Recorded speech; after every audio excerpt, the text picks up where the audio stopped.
BRS Congress రెండు ఒకటేనని ఆరోపించారు BJP నేతలు. మహిళా బిల్లు విషయంలో రెండు పార్టీలది ఒక్కటే స్టాండ్ అని అన్నారు. కాళేశ్వరంలో 1,00,000 కోట్లు అవినీతి చేసిన కంపెనీకే మూసీ ప్రాజెక్టును అప్పగించబోతున్నారని మండిపడ్డారు. రెండు పార్టీలది విడదీయరాని బంధమన్నారు కమలం నేతలు.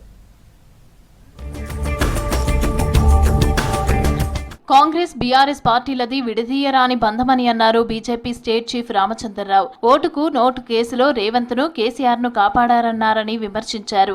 ఇప్పుడు కాళేశ్వరం కేసులో కేసీఆర్ ను రేవంత్ రెడ్డి రక్షిస్తున్నారని ఆరోపించారు. కాళేశ్వరంలో 1,00,000 కోట్లు అవినీతి చేసిన కంపెనీకే మూసీ ప్రాజెక్టును అప్పచెప్పబోతున్నారని చెప్పారు రామచంద్రరావు. ఈ రెండు పార్టీలు కూడా ప్రజలకు దగా చేశారు, తెలంగాణకు మోసం చేశారు. తెలంగాణని ఈరోజు వచ్చిన తర్వాత తెలంగాణ ప్రజల జీవితాల్లో మార్పు రాలేదు, ప్రజల మీద అప్పు భారం పడింది. ఇప్పుడు కేసీఆర్ గారు మాట్లాడుతూ మోటార్లకు మీటర్ పెడితే మేము అడ్డుకున్నామంట, 30 కోట్లు ఆపినామంట, 12 లక్షల కోట్లు మీ యొక్క హయాంలో మేము ఇచ్చినాం.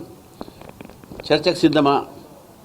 నేను రేవంత్ రెడ్డి గారు అడుగుతున్నా, ఈ 2.5 కోట్లు 1,00,000 కోట్లు మేము ఇచ్చినాం. మహిళా రిజర్వేషన్ బిల్లు ఫెయిల్ అయితే రేవంత్ రెడ్డి సంబరాలు చేసుకుంటున్నారని విమర్శించారు కేంద్ర మంత్రి బండి సంజయ్.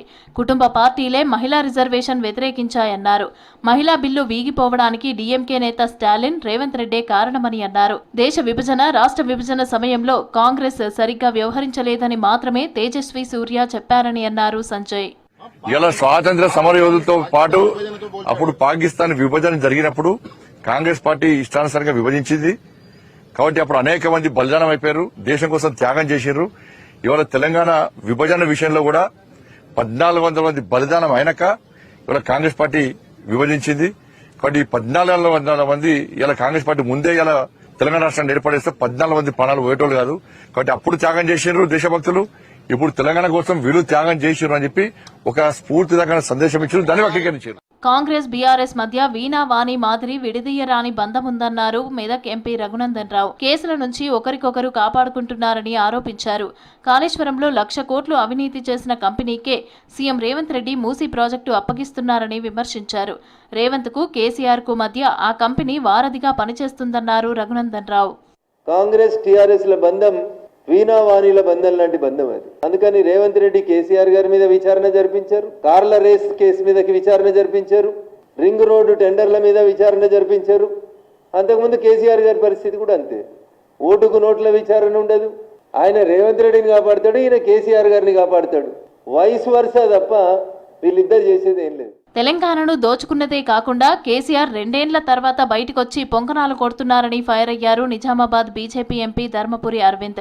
తెలంగాణను కేసీఆర్ చేసినంత నాశనం ఎవరూ చేయలేదని అన్నారు. ఆయన్ను జాతిపిత అనే వాళ్లకు సిగ్గుండాలని ఫైర్ అయ్యారు. కేసీఆర్ చావును ఎవరూ కోరుకోవట్లేదని, ఆయన రాజకీయాల్లో ఎంటర్టైన్ పర్సన్ అని అన్నారు అరవింద్. ఈయన ఉద్యమం నడిపింది మొత్తం పవర్ కోసమే, మళ్ళీ ఈయన జాతిపితనట. సిగ్గుండాలే జాతిపిత అనేటోని ఎవరైతే అంటున్నారో. కేసీఆర్ చచ్చిపోవాలి, ఎవరు చచ్చిపోవాలని కోరుకుంటలేరు. కేసీఆర్ మాకు ఎంటర్టైన్మెంట్ ఎంతో అంతో ఉందంటే పాలిటిక్స్లో నీ వల్లనే ఉంది. దయచేసి ప్రపంచ స్థాయిలో డొనాల్డ్ ట్రంప్ తోటి ఉంది, రాష్ట్ర స్థాయిలో నీతోటే ఉంది ఎంటర్టైన్మెంట్. నువ్వు 100 సంవత్సరాలు బతకాలి, ఇంకెక్కువనే బతకాలి. బీఆర్ఎస్ కాంగ్రెస్ పార్టీల మధ్య చీకటి ఒప్పందం ఉందని విమర్శించారు కమలం నేతలు. కేసుల విషయంలో ఒకరినొకరు కాపాడుకుంటూ వస్తున్నారని ఆరోపించారు.